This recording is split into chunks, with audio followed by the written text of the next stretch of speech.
પોરબંદરના અમુક રસ્તાઓનું મહાનગરપાલિકા દ્વારા હજુ પણ સમારકામ હાથ ધરાયું નથી, જેને લઈને સામાજિક આગેવાન દ્વારા તાલુકા સ્વાગત કાર્યક્રમમાં આ પ્રશ્નો રજૂ કરવામાં આવ્યો છે। પોરબંદર શહેરમાં ગત ચોમાસા દરમિયાન ભારે વરસાદને લઈને મોટાભાગના રસ્તાઓ બિસ્માર બની ગયા હતા, ત્યારે મહાનગરપાલિકા દ્વારા આ બિસ્માર રસ્તાનું સમારકામ શરૂ કરવામાં આવ્યું હતું।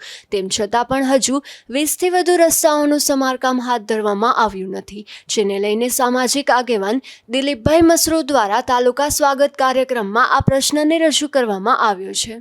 પોરબંદર શહેરના જુદા જુદા રસ્તાઓ મુખ્ય માર્ગો ખૂબ જ કંડમ હાલતમાં હોવાથી આ બાબતની લેખિત રજૂઆત પોરબંદરના સન્માનીય જિલ્લા કલેક્ટર શ્રી ધાનાણી સાહેબ, પોરબંદર મહાનગરપાલિકાના કમિશનર, પોરબંદર જિલ્લા ભાજપના પ્રભારી મંત્રી કુંવરજીભાઈ બાવળિયા તેમજ રાજ્ય સરકાર અને તાલુકા સ્વાગત આટલી જગ્યાએ રજૂઆતો કરવા છતાં અને ચોમાસા બાદ માતબર રકમની ગ્રાન્ટ આવવા છતાં પોરબંદરના જાહેર રસ્તાઓની મરામત કરવામાં નથી આવતી।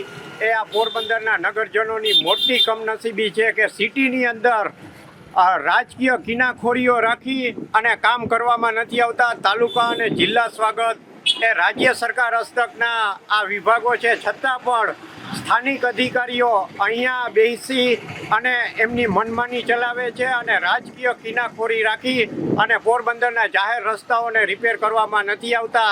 એ પોરબંદરના નગરજનોની મોટી કમનસીબી છે કે ડબલ એન્જિનની સરકાર હોવા છતાં લોકોના કામ આજે પોરબંદર સિટીના કામ થતા નથી, એ જગ જાહેર છે।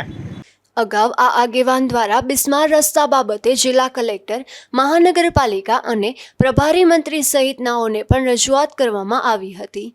અશોક થાનકી, ગુજરાત ન્યૂઝ, પોરબંદર।